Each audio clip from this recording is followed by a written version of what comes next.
नमस्कार, आप देख रहे हैं अंगवाता न्यूज और मैं हूं आपके साथ अंकिता नेगी। एक नजर डालेंगे हेडलाइंस पर। नेशनल हाईवे शिमला भारी बरसात से 2 घंटे रहा ठप। जिला के 40 से 50 बस रूट हुए प्रभावित। नेशनल हाईवे 707 पर भारी भूस्खलन, हैवड़ा के नजदीक हुआ मार्ग ठप। शिलाई की दर्जनों पंचायतों का संपर्क कटा। हिमाचल में विपक्ष ने विधानसभा अध्यक्ष कुलदीप सिंह पठानिया के खिलाफ लाया अविश्वास प्रस्ताव। अध्यक्ष को पद से हटाने की उठी मांग। आईजीएमसी के आरकेएस कर्मचारी अनिश्चितकालीन हड़ताल पर सरकार से रेगुलर पे स्केल की कर रहे मांग।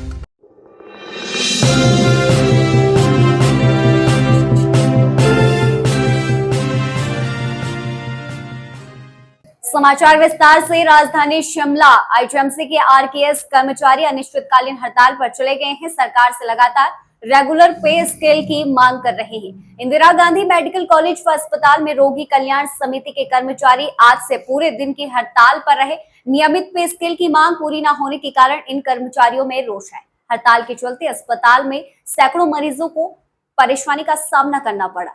सबसे पहले मैं आप मीडिया बंधुओं का धन्यवाद करता हूं, जिनकी वजह से हमारी जो आवाज़ है सरकार तक पहुंचती है। देखिए, हमारी एक ही मांग है, क्योंकि रेगुलर पे स्केल की है, और रेगुलर पे स्केल की हमारी ऐसी मांग नहीं है कि हमारी कोई नई मांग है। रेगुलर पे स्केल की ये ऐसी मांग है जो कि पहले एक ही सोसाइटी के अंदर कार्यरत कर्मचारियों में आधों को दिया जा चुका है, और आधे जो बच गए हैं और उनको उससे वंचित रखा जा रहा है।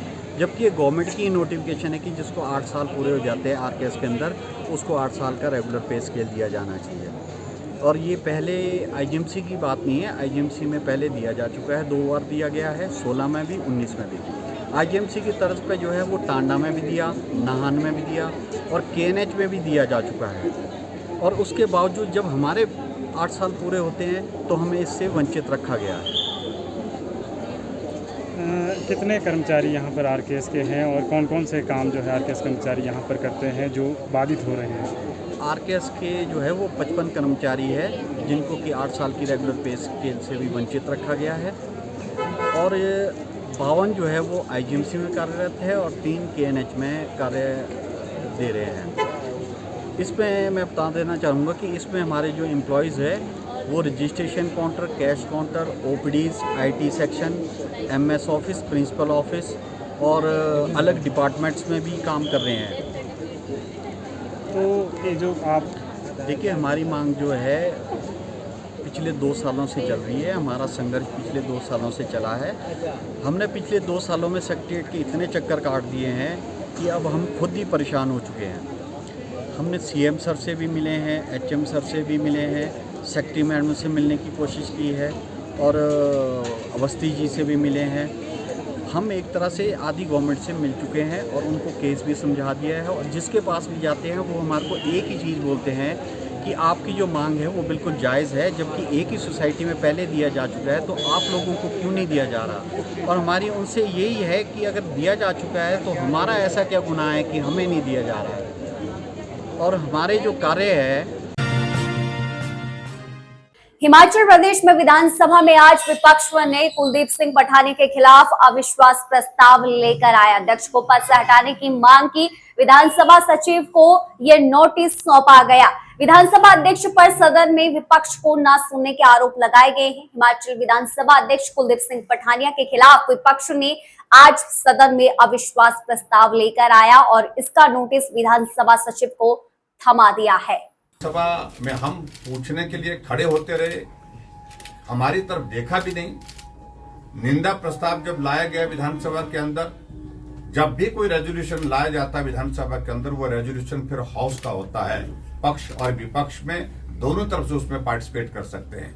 लेकिन पार्लियामेंट्री अफेयर मिनिस्टर ने रेजोल्यूशन रखा, और उसके बाद जब हमने अपने आप को हमने कहा कि हमें भी बोलने का भी नहीं, और हम बार बार उठ करके जब स्पीकर से रिक्वेस्ट करते रहे, लेकिन उसके बावजूद उन्हें बोलने का मौका नहीं दिया, और इसलिए सारी बात को लेकर के एक निष्कर्ष पर पहुंचा है।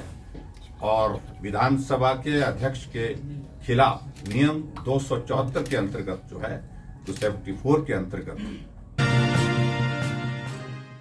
नेशनल हाईवे 707 पाउंटा शुलाई गुम्मा पर एक बार फिर भारी भूस्खलन हुआ है। हाईवे पर भारी भरकम चट्टानों के चलते मार्ग पूरी तरह से अवरुद्ध हो गया है और मार्ग के दोनों ओर वाहनों की लंबी कतारें लगी। लोग पैदल अपने गंतव्य की ओर पहुंचे। हाईवे बार बार बंद होने के चलते शुलाई क्षेत्र के हजारों लोगों को भारी परेशानी का सामना करना पड़ रहा है।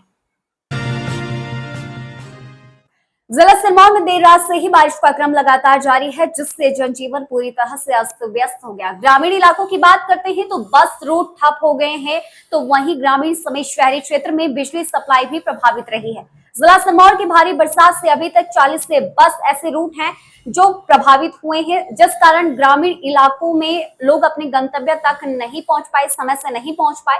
उन्हें भी भारी परेशानी का सामना करना पड़ा और आगामी 8 सितंबर तक की बात करते हैं तो भारी बारिश का अलर्ट मौसम विभाग की ओर से जारी किया गया है।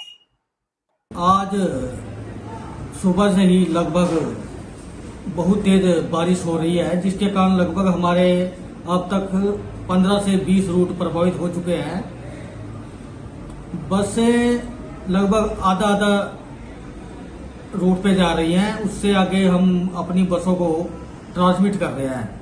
जैसे कि हमारा नाहन से रेणुका रोड, नाहन से गातू रोड, नाहन से रामाधोन रोड, नाहन से कोल्लावाला बूट वाया चासी और वाया सैनवाला, यहाँ तक कि नाहन से शिमला रोड भी लगभग 2 घंटे के। आज के लिए बड़ी खबरों में फिलहाल इतना ही। अभी के लिए इजाजत, नमस्कार।